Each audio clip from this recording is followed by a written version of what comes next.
Hey guys, what's up? It's Space Jelly here, and today I'm going to be reviewing the, I think Dragon Balls or Dragon Stars line, Janemba from Fusion Reborn. Sorry, I don't have the box, and I think I just misplaced it. I can't find it anywhere. But, yeah, sorry about that. Alright, he stands at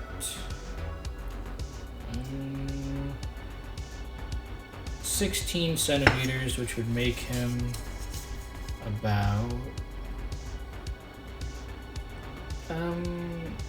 6¼ inches tall, which is decently tall for this line. Here he is next to Cell from the same line.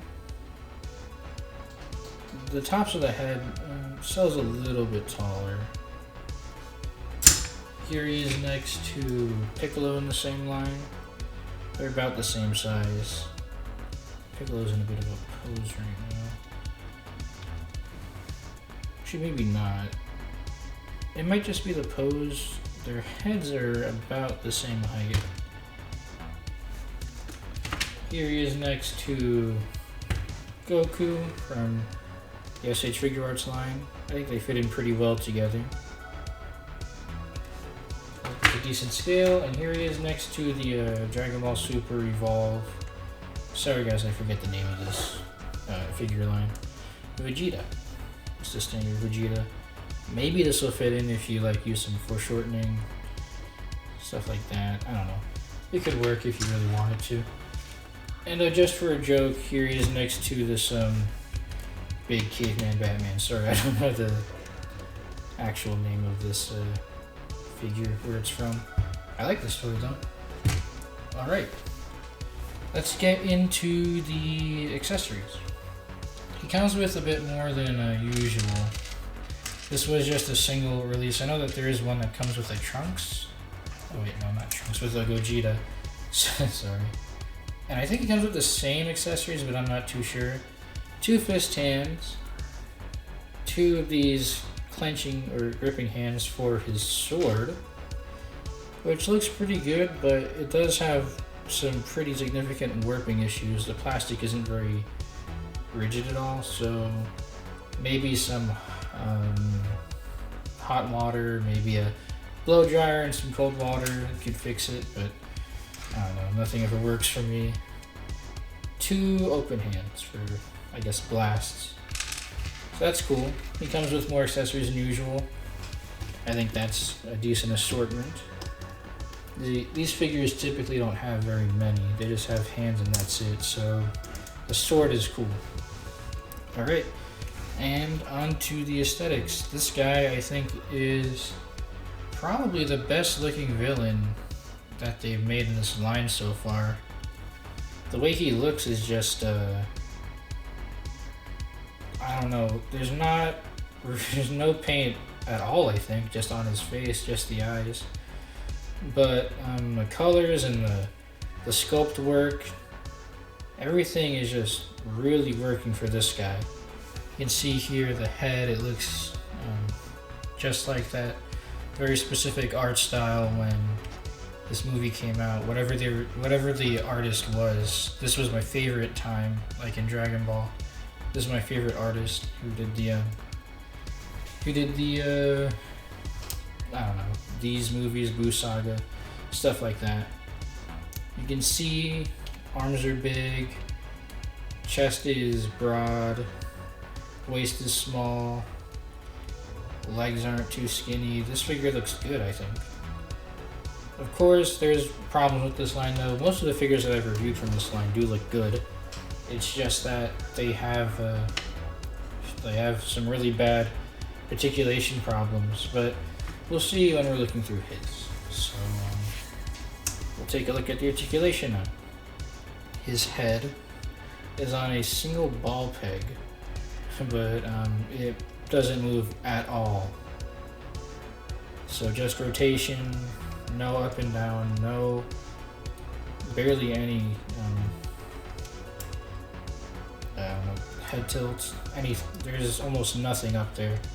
He has some neck articulation, but it's really kind of useless because it also doesn't work. This could have easily been fixed if it was just a double ball peg in the head instead of one ball peg in the neck and one ball peg in the head.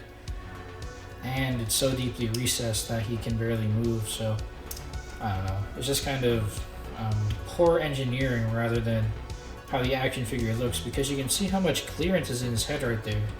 He has no hair or anything that would be blocking the articulation.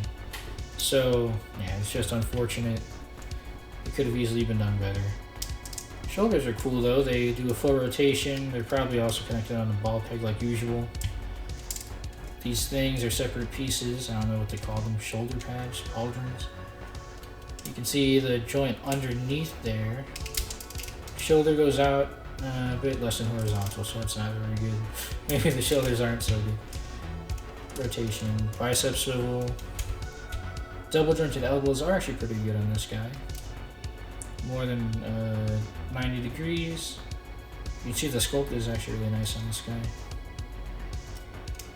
Wrists are on ball hinges, so that's good for holding his sword. You can actually hold it outwards if you properly do this. You can make his hand do a proper gripping motion with the sword. That's cool. The waist does not have any articulation. It's only the torso, and I think it's just one ball peg again. You can rotate, kind of move around. It's not horrible range this way, but arcing back and going forward is not very doable. Yeah, this guy's probably just gonna stand there looking cool on a shelf. He has a really big ball peg here in the back for the tail, and it's connected to a ball hinge that can hinge outwards. Decent amounts of range there, and you can rotate it. It's kind of cool. The tail is pre-curved. It's not bad, but I think I would have preferred like a bendy tail, and he has like this one really ugly just swivel at his at the tail end. So yeah, it's not horrible, it's just not very it's not very good, honestly. Hips are probably the worst on this figure. He can kick forward, but the leg just goes completely outwards. Now this is just due to the sculpt. I don't really know many ways that they could have avoided this, honestly. They could have made the legs really soft, or made this like a separate piece that's really soft, something like that. But as for now, his legs only just go like that. They go backward pretty well, kind of kick outwards. He has drop downs, which are very annoying on this guy. They constantly just do this all the time. You constantly just have to shift them up so that they look good. So yeah, it's not really my favorite. This guy, even if you used it, it's never gonna do anything for this guy. His hips going outwards, unless you twist them inwards. This is it. Like, this is twisted inwards. If you twist them normally, that's it. You're not getting much out of this guy. Let's talk about the knee. The knee is not the greatest, and it's also not the best looking. You can see here, it's kind of like a very long joint. I'll show you on cell really quick. Not the best range, but the joint looks good.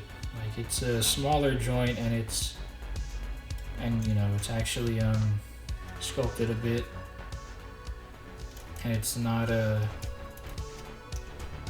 very ugly to look at. These are kind of ugly joints. You can see that's not part of the sculpting, that's just the joint. There, it's kind of dislocated there. Very strange, but I guess they go past 90 degrees, so that's okay. The ankles are kind of a write-off as well. They only go up a bit, they don't really go down. They're on ball hinges. You can do a decent enough ankle rocker, but what are you going to use it for? A split? You can barely split. So yeah, he kind of fails pretty hard on the articulation department. Probably worse than the other figures I've looked at in this line, but It's just really unfortunate because these figures, when they're cheaper, they don't have to be articulated poorly. They just have to be engineered properly, and that doesn't require more. That does not require more money to produce. It just requires a bit more competency in like engineering. You need to get decent engineers who know what they're doing in order to make a figure that properly articulates. Like, I'll show you right now with this Batman. He just has a double ball peg at the neck, but he can actually do some decent stuff with his head, and that's all it takes. It just takes 2 ball pegs in the head, 2 ball pegs in the torso in order to move properly. Now, this is a McFarlane figure, so this is actually a very big exception to the rule, because he's not very good at the... They're not very good at the engineering either. It's probably not just McFarlane. But it's just competency with engineering. That has to be... they need to just think about what they're doing more. Like, think about what works and what doesn't work. What's over-engineered and what's not. Like, the hips, over-engineered. The head and neck, you don't need 2 ball pegs, 1 in the neck, 1 in the head. It doesn't even work. The same amount of budget would just go into 1 ball peg in the neck and head, like a double ball peg, and it would be able to move around much better. If you just had better head articulation, this figure would be so much more fun to play around with. But again, I didn't really get this figure for the posability. He looks really good. Like, just the molding, just this in general, this would be a very good custom if you just want to like paint over this with some slightly more accurate colors, like a cell shaded color type, something like that. This figure looks really good in that regard. But in terms of it being an action figure, it's like kind of bare minimum of the standard quality that we're used to nowadays. So yeah, I'd recommend it if you like how this figure looks. There's also no Janemba figure that I know of in the figure art scene right now, so I think this is your only option. But you know, it's not the worst figure ever. It's just an unfortunate example of what is becoming more of a trend with action figures recently, in the poor articulation and stuff like that. But yeah, went on a little bit of a rant there, but thank you for watching if you made it all the way through. Thank you for liking, commenting, and subscribing if you did. All feedback is welcome, and we'll see you in the next one. Bye.